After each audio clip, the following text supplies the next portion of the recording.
बहुत सावधान, बहुत सावधान। अब बच्चे नहीं हो आप लोगों को हित अहित का ज्ञान होना चाहिए। इंद्रियों की मांग को अपनी मांग मानना, मन की विलासिता को अपनी मानना, ये आपको बांध देगा, प्रकृति में बांध देगा, माया में बांध देगा। भागना पड़ेगा, संसार स्वीकार करना पड़ेगा, गिरना पड़ेगा। इस बात को अंदर से समझिए। आपको बहुत मजबूत रहना है। अभी तो माया ने कोई प्रश्न ही नहीं किया आपके सामने। अभी तो सिर्फ पढ़ाई चल रही, तब आप भागते हो अंदर से, बाहर से चाहे हमारे नजदीक भले दिखाई दे रहे हो। और जिस दिन प्रश्न आया तो आप समझो कितने नंबर आएंगे आपकी परीक्षा के। पहले ही आप मांग कर रहे हो जगत की, तो जब प्रश्न आएगा कि एक तरफ जगत का आकर्षण, एक तरफ प्रभु का आकर्षण, तो आप उत्तर क्या दे पाओगे? क्योंकि पहले ही जगत का आकर्षण है, इसी को तो मिटाना है। नहीं समझ पा रहे आप, इसी को मिटाना है आपको। जथा लाभ संतोष सदा काहू सो कछु न चाहूंगा। जैसे मेरे प्रभु रखे वैसे रहूंगा, कभी कोई चाह नहीं करूंगा। सच्ची मानिए, यदि आप सतमार्ग में चल रहे हैं तो कोई चाह नहीं रहे। जैसे आपसे पूछा जाए क्या आप पसंद करते हैं, नहीं बोलिए आप क्या पसंद करते हैं, किशोरी जी का नाम दे दीजिए हमें, इसमें रति हो जाए। नहीं वैसे क्या पसंद करते हैं, किशोरी जी का धाम, दिव्य वृंदावन मेरे नेत्रों में झलकने लगे, दे दीजिए आप। इनके सिवा आपकी हृदय की मांग आपको फंसा देगी। इस शब्दों को पकड़ लीजिए। सत्संग के शब्दों को आप नहीं पकड़ते। आपका मन जब विपरीत चिंतन करता है तो आप कीर्तन कीजिए, वाणी जी का उच्च स्वर से गायन कीजिए। एक बार जीत गए तो 1000 बार इसको पटक दोगे मन को, एक बार हार गए तो 1000 बार पटकी लगाएगा आपको। आप समझ लो, आप किसी विशेष कृपा से आप चल रहे हैं। अगर इस विशेष कृपा की अवहेलना करेंगे तो आपका परमार्थ रुक जाएगा। पूज्यपाद श्री उड़िया बाबा जी महाराज से स्वामी अखंडानंद जी महाराज प्रश्न करते हैं, बाबा यदि कोई हमारे गुरु और इष्ट की निंदा कर रहा है तो हमारा क्या कर्तव्य बनता है? यदि कोई हमारे गुरुदेव की इष्ट की निंदा करता है तो हमारा उस समय क्या कर्तव्य बनता है? उत्तर, उस उपासक को चाहिए कि उसके सामने जो इष्ट की निंदा या गुरुदेव की कर रहा है वहां से तत्काल हट जाना चाहिए। कभी भी दोबारा उसके पास नहीं बैठना चाहिए। नीति कहती है कि सहन नहीं करना चाहिए, लेकिन प्रीति कहती है कि उठ के चल देना चाहिए, लड़ाई झगड़ा नहीं करना चाहिए। बहुत ये व्यवहार की बहुत काम की बात है। प्रायः ऐसा संयोग मिलता है कि हमारे इष्ट और गुरुदेव की अवहेलना करने वाले हमारे रिश्तेदार, नातेदार, संबंधी ही होते हैं, माता या पिता या ऐसे। क्यों होते हैं? क्योंकि जब उनका कोई संबंधी भगवत मार्ग में चलता है तो फिर उनकी भावनाओं के विरुद्ध हो जाता है। अगर वो उनकी भावनाओं का ही केवल पोषण करने लगेगा तो इष्ट गुरु से विरुद्ध हो जाएगा, पक्का, आगे चल के देख लेना। और जब इष्ट गुरु की भावना में वो पुष्ट होता है तो उनकी लौकिक भावनाओं को वो कुछ भी नहीं गिनता। अब उनको लगता है कि ये जो हमारा पुत्र है या पुत्री है या पत्नी है या परिवार का सदस्य है, कितना हमें प्यार करता था, ये जब से गुरुजी से मिला, जब से उपासना में आया, तब से ऐसा हुआ। तो उसकी गुरु के प्रति, इष्ट के प्रति भी निष्ठा नहीं रहती, भक्ति नहीं रहती, और उसी के अंदर से माया निंदा करवाने लगती है, बहुत प्रियजनों के द्वारा। अब वहां क्या हमारा कर्तव्य है? हमको पास नहीं बैठना, हमको उनका विरोध नहीं करना। बाबा कहते नीति तो आदेश करती है सहन ना करने की बात। संत शंभुश्री पद अपवादा, कही सुनी तहां अस मर्यादा, काटी जीव तासु जो बसाई, नीति कहती है। लेकिन बाबा कह रहे हैं भक्ति कहती, प्रीति कहती है कि हमको क्रोध नहीं करना, हमको वैर नहीं करना, बदला लेने की भावना नहीं करना, और ना हमको सुनना है। कान में अंगुली डाल के तत्काल वहां से अलग हो जाना, उससे फिर पुनः मिलना नहीं, उसका संबंध हृदय से अस्वीकृत करना है। जो सहन करता है तो भगवान और गुरुदेव में उसकी प्रीति स्थित हो जाती है। यही जीवन का परम लाभ है। दूर का कोई करे तो चलेगा, बिल्कुल पास का करेगा, नजदीक एकदम विरोध शुरू होगा, बिल्कुल नजदीक शुरू होगा। आपको बचाना है अपने आप को और उसका भी मंगल मनाना है। भगवान से प्रार्थना करनी है कि इसकी बुद्धि शुद्ध हो जाए और अपने को उसके आकर्षण, संबंध, वचन तीनों से दूर हटाना है। क्योंकि भगवान की स्मृति स्वयं श्री भगवान है। अगर आप इष्ट और गुरु की निंदा सुनेंगे, करना तो बहुत दूर की बात, तो आपकी भगवत स्मृति गायब हो जाएगी, स्मृति चली जाएगी। स्मृति गई तो कुछ नहीं रह गया। यहां तक कि उपासक को भगवान से भी बढ़कर भगवान की स्मृति पर भाव रखना चाहिए। यस्य स्मरण मात्रेण जन्म संसार बंधनात्, जिनका स्मरण मात्र संसार में जन्म मरण के चक्र से मुक्त कर देता है, उन प्रभु की स्मृति को प्रभु से भी बढ़कर के मानना है। कोई कहे प्रभु से बढ़कर कैसे हो सकता है? तो प्रभु तो हमारे हृदय में है, लेकिन उनकी स्मृति नहीं है, तो नाना प्रकार के विकारों में हम बंधे बह गए। और जिस दिन से गुरु कृपा से भगवत स्मृति जागृत हुई, तो हमें सुख मिला, शांति मिली, विश्राम मिला। दुख प्रभु नहीं दूर किए, प्रभु तो सबके हृदय में बैठे हैं। प्रभु की स्मृति, भजन ने दुख दूर किया। गोस्वामी जी ने भी लिखा है कि सबके हृदय अछत अविकारी, सकल जीव जग दीन दुखारी, तहां वेद अस कारण भाखा। वहां वेद ऐसा कारण बता रहे कि भगवान तो सबके हृदय में अछत अविकारी सुख सिंधु विराजमान है, पर जीव सब दीन दुखी हो रहे हैं, विषयों के प्रति दीन और दुखी हो रहे हैं। उसका कारण क्या है? भजन नहीं है। भगवान के होते हुए दुख निवृत्त नहीं हुआ, लेकिन जे भी भजन प्रारंभ हुआ भगवत स्मृति, वो दुख को जड़ से मिटा दिया। इसलिए भगवत स्मृति भगवान से भी बढ़कर, ऐसे भगवान की स्मृति देने वाले गुरुदेव और जिनकी स्मृति ऐसे हमारे आराध्य देव, अगर इनकी कोई निंदा करे तो मेरा प्रिय कैसे हो सकता है? माया जहां आप एकाग्रता करके प्रभु में लगने की कोशिश करेंगे तो विविध रूपों में आकर आपको आकर्षित करेगी। आप आकर्षित ना हो, आप विरोध से परास्त ना हो, आप अपनी भक्ति को पुष्ट रखें।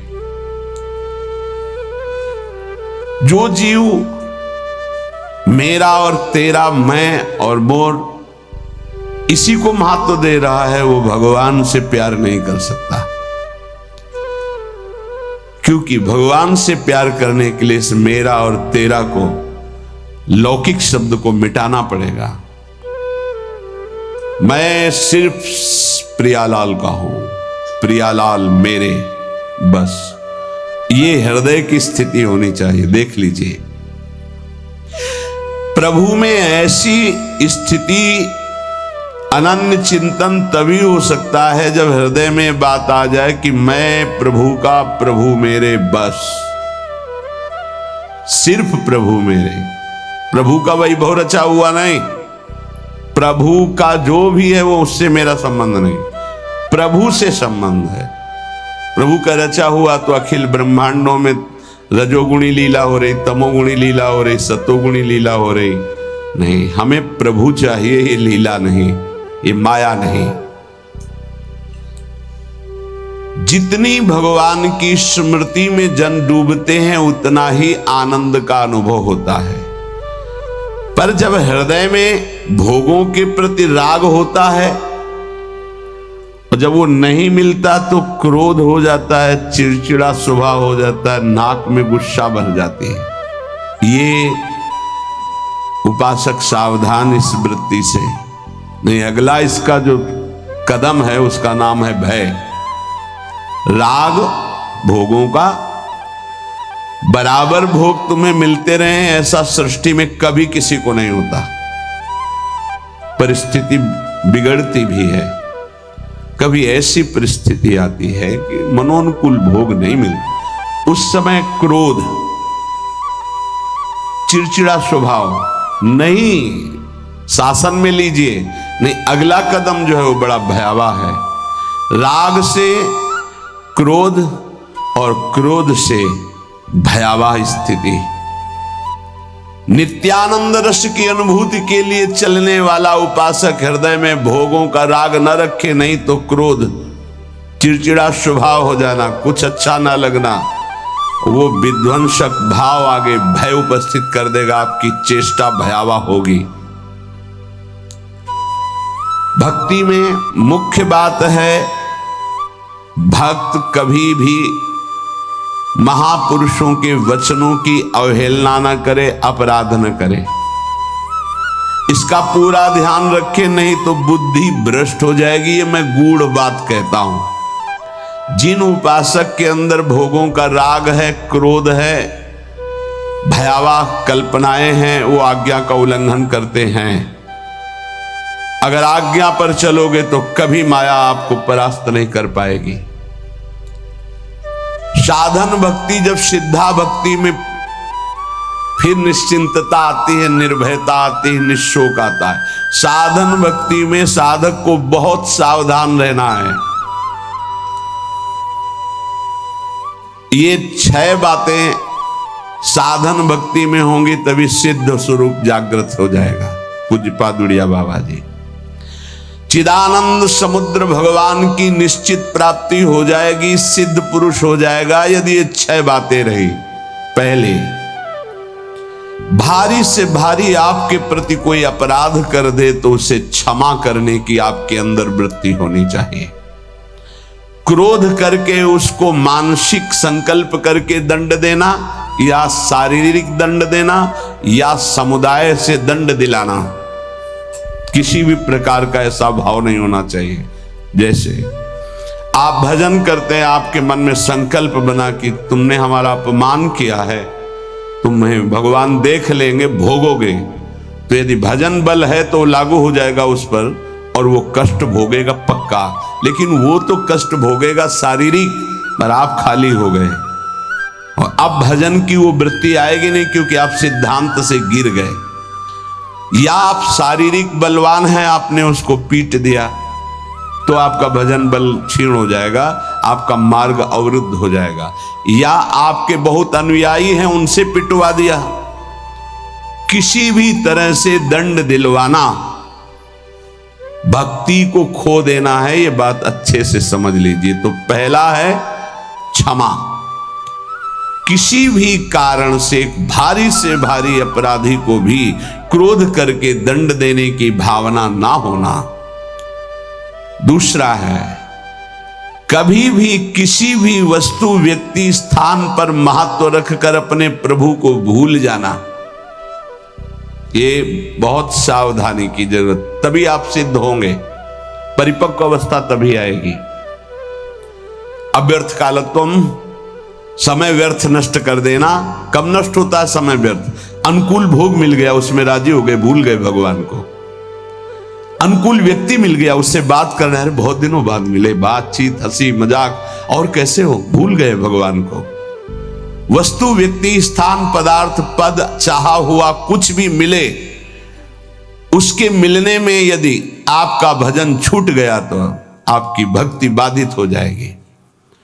ये सावधानी कहां है, किस साधक में? कोई बिरला ये ध्यान रखता है कि हमारे सामने अनुकूल वस्तु, व्यक्ति, पदार्थ, घटना, पद, ये अगर कोई भी आवे तो भी हमें अपने प्रभु का स्मरण नहीं छोड़ना, समय 1 मिनट व्यर्थ नहीं होने देना, सिद्ध बनने के लिए, भगवदाकार वृत्ति के लिए, भगवत साक्षात्कार के लिए। तीसरा, जिन भोगों को निषेध किया गया है तुम्हारे आसपास सब हो, सुविधा हो भोगने की, तो भी तुम्हारे हृदय में भोग लालसा ना हो। अगर हो भी जाए तो भोगना नहीं। आवश्यकता से अधिक धर्म अनुकूल भोग भी ना भोगे, फिर धर्म के प्रतिकूल तो बात जाने दो, जितनी आवश्यकता है। ये बहुत सूक्ष्म विषय है।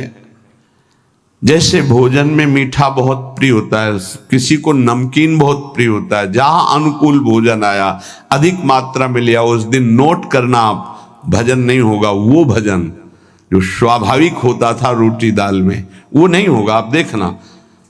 तो कितनी दुश्मन है वो वस्तु जो हमें प्रभु के स्मरण में शिथिलता दे दे।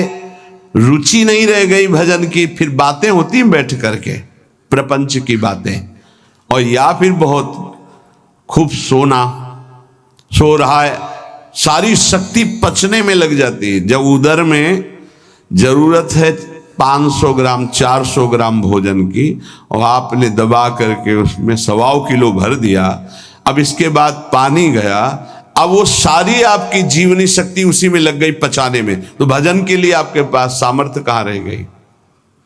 बार बार जमवाई लो, बार बार टहलो, बार बार लेटो, क्योंकि वो पच जाए ना, और वो कि बर्बाद ना हो। तुम ही हो भारत में सार्थक करने वाले, और तो जीव है ही नहीं भाई, और भी तो पशु पक्षी। तुम अपनी केवल लो, तुम उतना ही सेवन कीजिए, वो कोई और पालेगा, पशु पक्षी पालेंगे, कुछ चीज बर्बाद नहीं। आप छोड़ दीजिए, उसमें चींटियां लग जाएंगी, वो चींटी पालेंगी, बहुत से कीट पतंगे वो पालेंगे। आप ऐसा ना सोचे कि बर्बाद हो। तो उपासक को पदार्थ, वस्तु, व्यक्ति, हमें किसी व्यक्ति से इतना प्रेम नहीं कर लेना कि वो उसके मिलने पर प्रभु का विस्मरण हो जाए। ये बहुत सूक्ष्म बातें महापुरुषों के द्वारा शोध कर कही गई हैं। चौथा, सम्मान सबको बहुत प्रिय है, बहुत प्रिय है। सम्मान किसको अच्छा नहीं लगता? पशु पक्षी को भी अच्छा लगता है सम्मान। पुचकार कर, दुलार करो, प्यार करो, सम्मान दो। जो भगवत मार्ग में सिद्धावस्था को प्राप्त होना चाहता है, सम्मान को जहर की तरह देखे और नीच पुरुषों द्वारा किए हुए अपमान को अमृत के समान पान करके निराभिमानी बन जाए। चौथी बात है, देखो परमार्थ को तो समझना ही पड़ेगा, ये बहुत जहरीली बात है। सिद्धावस्था ऐसे प्राप्त नहीं होती। पहला, तुम्हारा कोई किसी भी तरह से अपराध करे, तुम्हें क्षमा करना है। ना मानसिक, न शारीरिक, न वाचिक, न व्यवहारिक, किसी भी तरह का उसको दंड देने का विधान, यद्यपि सामर्थ्य है फिर भी नहीं। पहला। दूसरा, कभी भी किसी भी वस्तु, व्यक्ति, स्थान के आकर्षण में प्रभु को नहीं भूलना, यह तुम्हारे ऊपर शर्त है। तुम्हारे सामने कोई व्यक्ति आए, वस्तु आए, पदार्थ आवे, घटना आवे, प्रभु को नहीं भूलना। अंदर राधा राधा राधा। किशोरी जी से बढ़कर प्रिय कौन हो गया, जिससे अगर प्रभु को भूल जाते हैं तो वो बड़ा हो गया, प्रभु छोटे हो गए।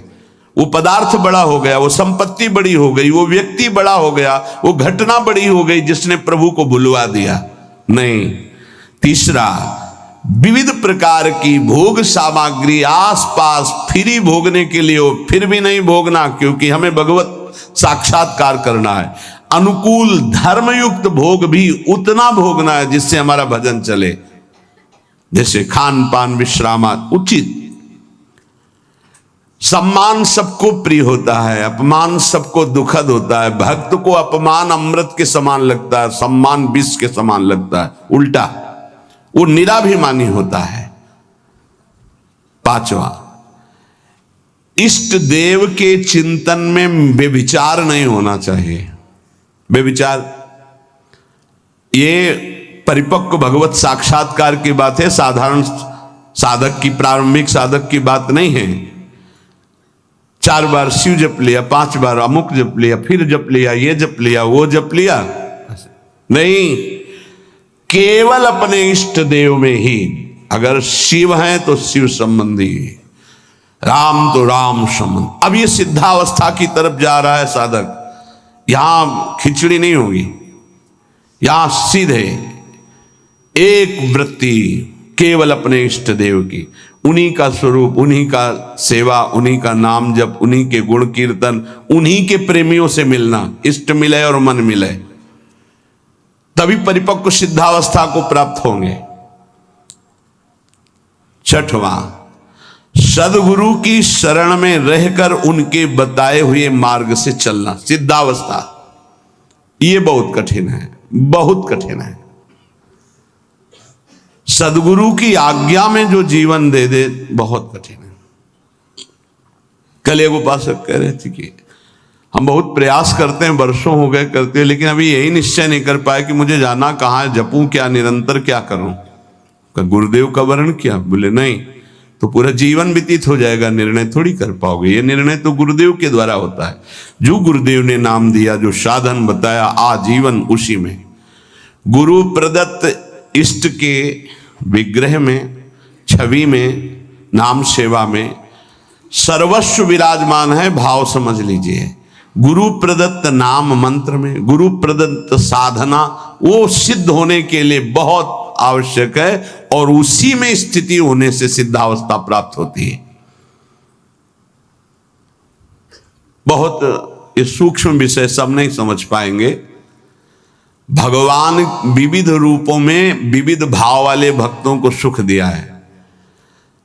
जब कृपा होती तो विविध रूप सब आते हैं। जो अनन्य रस का उपासक है अपने इष्ट देव का, उसे किसी में प्रियता नहीं होती। तो इसका मतलब अभी ज्ञान नहीं हुआ? नहीं नहीं, ये ज्ञान के ऊपर की बात है, ज्ञान के ऊपर की बात है। ये ज्ञान तो बहुत पहले गोस्वामी जी को हो गया था, सी राम में सब जग जानी। फिर कह रहे बने तो रघुबर ते बने, बिगड़े तो भरपूर, तुलसी औरन ते बने, ता बनी बेपेद। सदगुरु की शरण में साधना करने वाले उपासक की एक पहचान होती है। गुरु प्रदत्त इष्ट नाम उपासना के सिवा और कुछ अच्छे नहीं लगेगा। कोई सिद्धांत वर्णन उसके पकड़ में नहीं आएगा, उसको सब माया नजर आएगी। कोई भी भगवान रूप रख करके आवे, उसको प्रियता नहीं होगी। उसको प्रियता उसी में होगी जो गुरुदेव भगवान ने इष्ट दिए हैं। ये खास बात उस गुरु प्रदत्त साधन करने वाले महामहिम साधक में होती, ये सब में नहीं होती। बड़े से बड़े भगवत स्वरूप की रुचि नहीं रहेगी, उसकी रुचि नहीं रहेगी। अपने इष्ट का नाम, इस पे उसके प्राण न्यौछावर होते हैं। यही परिपक्व अवस्था में जाएगा उपासक। प्रभु के विविध रूप हैं, विविध छवियां हैं, विविध उनकी शोभा है, विविध नाम है। ये तब होता प्रारंभ में, विविधता में।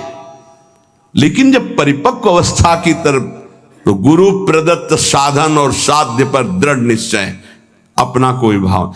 आजकल गुरु बनाने के लिए जब आते हैं तो पूरा रजिस्टर भरा होता है, कोरा कागज बनकर गुरु जी के पास जाया जाता है। अब लिखो इस पे, जो लिख दोगे आजीवन इसी पे लिखा रहेगा। लेकिन यहां इतना लिखने का अवसर ही नहीं, शिष्य बन रहे और पूरा रजिस्टर भरा हुआ है। हम तो ये करते हैं, हम तो ये करते हैं, हम वही ऐसे, हमारा ये सिद्धांत, हमारे ना कोई आग्रह ना कोई भाव, ये रखा है हृदय हमारा, जो आप चाहो इस पे डाल दो, वही जीवन भर ऐसे शिष्य बना जाता है। सब अपनी भावनाएं हटाकर गुरुदेव के चरणों में। अब आप जो, ये नया जन्म हमारा है गुरु दीक्षा का, आप जो आज्ञा करेंगे वैसे ही हम चलेंगे। एक अबोध बच्चे की तरह गुरुदेव के चरणों में समर्पण, अबोध बच्चे की, मुझे कुछ पता नहीं, जैसा आप कहें वैसा मैं चलूं।